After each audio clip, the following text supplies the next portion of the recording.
Si tu veux publier un livre, il y a 3 chemins qui reviennent tout le temps. La maison d'édition traditionnelle, l'auto-édition et le compte d'auteur. Et ce qui est fou, c'est que même des gens qui lisent beaucoup, même des gens qui écrivent, même des gens qui travaillent dans le milieu, mélangent encore ces 3 réalités-là. Aujourd'hui, j'avais envie de te les démystifier calmement, sans snobisme, sans jugement, parce qu'on le sait que malheureusement, ce sont des choses qui arrivent quand on parle de ce sujet-là, et surtout, sans te dire qu'il y a un modèle meilleur qu'un autre. Parce que la vraie question, c'est pas c'est quoi la meilleure option. La vraie question, c'est laquelle est la plus alignée avec toi. Ton temps, ton énergie, ton budget, ton besoin de contrôle et ce que tu veux vivre. Je précise quelque chose tout de suite. Moi, je suis une autrice publiée en maison d'édition traditionnelle depuis environ 10 ans. Donc, cette partie-là, je la connais de l'intérieur, dans le concret. Le processus, les échanges, les délais, le travail éditorial, la fabrication, la réalité du terrain. Pour l'auto-édition et la publication à compte d'auteur, je vais pas te faire croire que je l'ai vécu personnellement. C'est pas vrai, ce n'est pas mon parcours, mais je me suis énormément informée. J'ai discuté avec beaucoup d'auteurs, beaucoup d'autrices également. J'ai observé aussi les discours qui revenaient souvent et je veux te donner un portrait clair, nuancé, utile. Mon but, en fait, c'est simple. C'est que tu finisses cette vidéo en te disant « Ok, là, je comprends. Je sais quoi comparer, je sais quoi demander et surtout, je sais quoi éviter. » Avant de comparer, premier point important, le mythe du camp. Le camp que tu dois choisir. On vit dans une époque où on veut tout classer.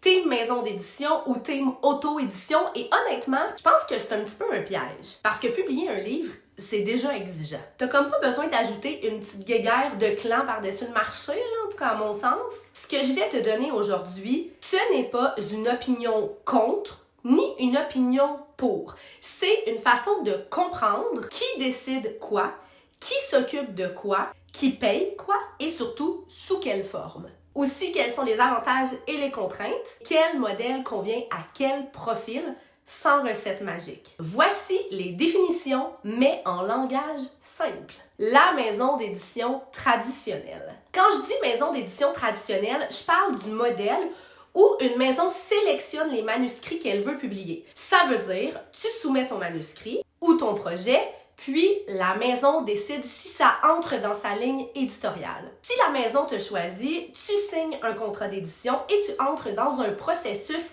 encadré. Travail éditorial, correction, fabrication, diffusion, distribution et une partie marketing, communication. Et ça, c'est variable selon les maisons d'édition et selon les titres. Et je te le dis tout de suite, toutes les maisons d'édition ne se ressemblent pas automatiquement. Petite maison, grosse maison, maison spécialisée, maison généraliste, mais ça change énormément l'expérience. L'auto-édition. L'auto-édition, c'est un modèle où tu pilotes ton projet. Tu décides quand tu publies, comment tu publies, aussi quel format, qui t'aide, puis ce que tu fais toi-même. Comment tu mets le livre sur le marché. Et là, attention, ça ne veut pas dire être seul dans le bateau. Ça veut dire que, en fait, tu es la personne qui prend les décisions et qui coordonne tout ça. Les publications à compte d'auteur. Et c'est souvent celui-là qui est le plus méconnu, je pense. Le compte d'auteur, c'est celui qui crée le plus de confusion parce qu'il est souvent présenté comme un entre-deux. En gros, compte d'auteur, tu fais affaire avec une entreprise qui te propose des services. Donc, correction, mise en page, impression, couverture, parfois même diffusion. Et c'est toi qui payes pour ces services-là. Donc, ce n'est pas un contrat d'édition où une maison d'édition te choisit pour publier ton livre. C'est plutôt une relation de service. Tu achètes une prestation. Je vais revenir là-dessus parce que c'est là qu'il y a beaucoup de pièges, mais aussi des cas où ça peut correspondre à certaines réalités. N'oubliez jamais que tout est dans la clarté. Peu importe la voie que tu choisis, il y a des points incontournables quand tu publies un livre. Des choses dont quelqu'un doit s'occuper d'une façon ou d'une autre au niveau du texte, la révision, la correction, la cohérence, le rythme aussi. Ensuite, la couverture, l'identité visuelle, la lisibilité, le genre, la mise en page, papier et ou numérique, Les aspects techniques aussi, le ISBN, le dépôt légal, etc.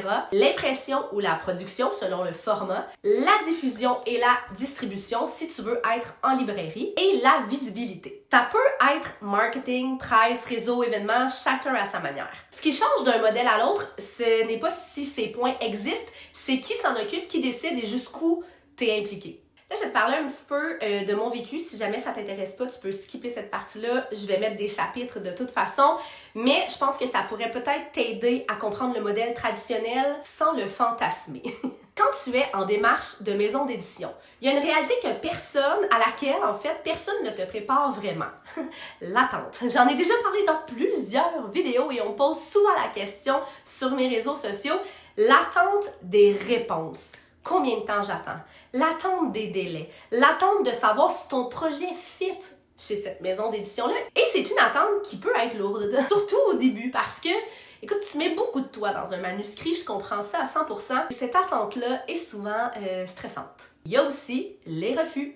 Les refus, ça veut pas toujours dire que ton texte est mauvais. Vraiment pas. Dans la plupart des cas, en fait, ça veut pas dire ça du tout. La majorité du temps, ce que ça veut dire, c'est juste que c'est pas la bonne ligne éditoriale. C'est juste que c'est pas ça que la maison d'édition cherche cette année-là. Aussi que le calendrier est peut-être déjà rempli, ou tout simplement que ce n'est pas un coup de cœur. Mais là, on se le cachera pas, les goûts sont dans la nature et des maisons d'édition, il y en a pour tous les styles. Mais quand toi, t'es dans ton salon, là, devant ton écran, ou quand t'écris en 2 moments ta vie bien occupée, là, je l'ai vécu, je te le dis. Parce que j'ai longtemps écrit dans des tranches de temps, parfois même entre 2 clientes au salon de coiffure. Là.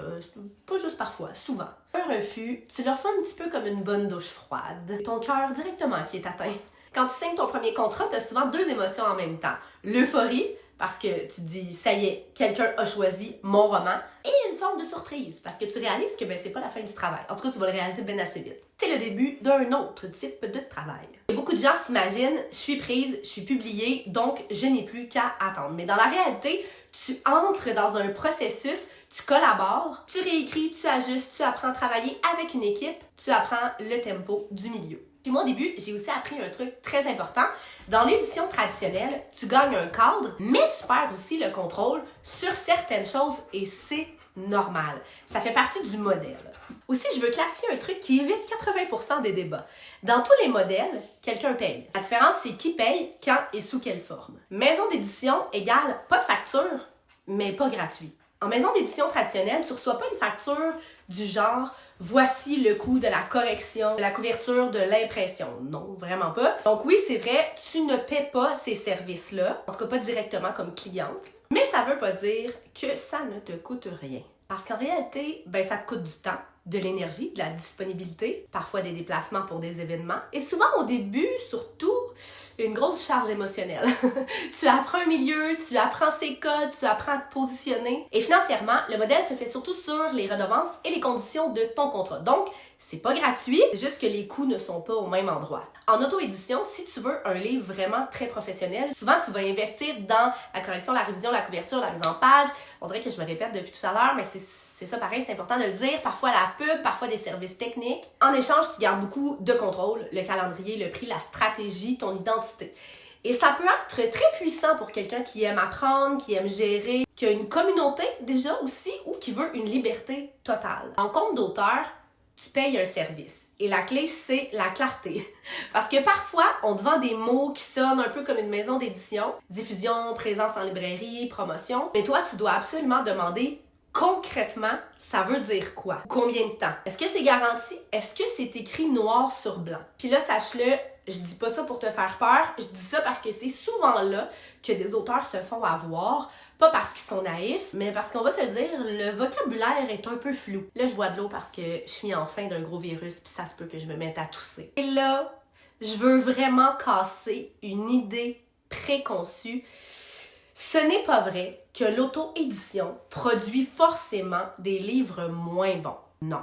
La qualité, ça dépend surtout de est-ce que le texte a été retravaillé, est-ce qu'il a été corrigé sérieusement, est-ce que la couverture est cohérente avec le genre, la mise en page est propre, est-ce que le livre a eu le temps de mûrir. Il y a des livres auto-édités incroyables, j'en ai lu plein. Et il y a aussi des livres dans tous les modèles d'édition qui sortent trop vite ou qui manquent de travail. Donc le modèle à lui seul ne garantit rien. La rigueur du processus? Oui. Les attentes irréalistes. Et là, on se lance dans le segment « Ce qu'on idéalise ». Je pense qu'une grosse partie des déceptions vient de là. Les attentes irréalistes. Ce qu'on idéalise souvent dans la maison d'édition, c'est ils vont tout faire. Ils vont me porter, je vais me laisser bercer par ça, je vais être en librairie partout, je vais être connue et ça va être plus simple. La vérité, c'est que la maison d'édition peut t'amener un cadre et un réseau, mais elle ne peut pas te promettre de faire de la magie non plus. La réalité varie énormément d'une maison à l'autre, d'un titre à l'autre, d'une saison à l'autre. Maintenant, ce qu'on idéalise souvent dans l'auto-édition, c'est je publie quand je veux. Je garde tout le contrôle, je vais gagner plus, j'ai plus besoin de validation. La vérité, c'est que tu peux gagner en liberté et en vitesse. Oui. Mais tu récupères aussi une charge mentale énorme. Et tu dois bâtir une rigueur de production, sinon ça se ressent. Ce qu'on idéalise parfois dans le compte d'auteur. J'ai une équipe comme une maison d'édition, mais je garde mon projet. On s'occupe de tout et je publie. Mais c'est là qu'il faut être le plus lucide sur ce que tu achètes réellement. Le but de cette vidéo-ci, c'est pas de te dire quoi faire. En fait, ce que je veux, c'est te donner des repères. Si tu es quelqu'un qui a besoin d'un cadre, d'un accompagnement, d'une équipe et que tu es capable d'accepter que tout ne t'appartient pas à 100%, la maison d'édition est sans doute un bon match. Si tu es quelqu'un qui aime gérer, apprendre, décider, tester et que tu veux publier selon ton rythme, l'auto-édition est sûrement ton super match. Enfin, si tu veux un livre très propre, très encadré sur la production, mais que tu n'as pas envie de gérer chaque détail toi-même, le compte d'auteur peut correspondre, à condition d'être ultra clair sur le contrat, les coûts et ce qui est réellement offert. Je me répète. Aussi, petite information supplémentaire, tu peux changer de modèle au cours d'une carrière. C'est pas une cage, c'est une stratégie selon ton moment de vie. Tu peux alterner entre l'autopublication, compte d'auteur et la maison d'édition sans problème. Avant de terminer cette vidéo, je veux te parler de quelque chose qui a fait beaucoup les manchettes dernièrement. Je veux mentionner brièvement un cas dont on parle beaucoup en ce moment, Daddy's Little Toy, et une condamnation liée à du contenu illégal.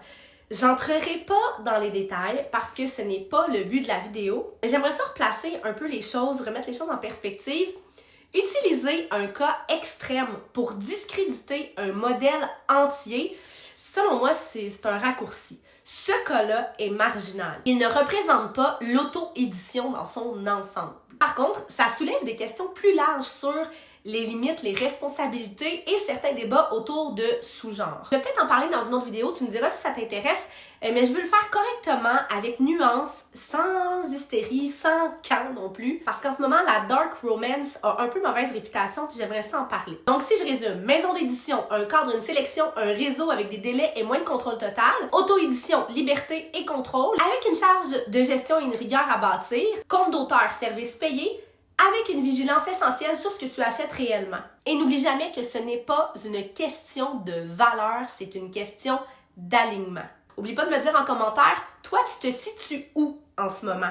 Est-ce que tu hésites? Est-ce que tu as déjà essayé un modèle de publication? Si ton rêve, c'est d'écrire un roman, c'est quoi ton plus grand frein? Le temps, le budget ou le besoin d'être accompagné? Sur ce, c'est ici qu'on termine. Si tu aimes ce genre de vidéos sur les coulisses du métier, abonne-toi. J'en prépare d'autres et je veux vraiment que ce soit utile, clair et humain. Alors, s'il y a des sujets que tu aimerais que j'aborde, n'hésite pas à me l'écrire en commentaire également. On se revoit bientôt!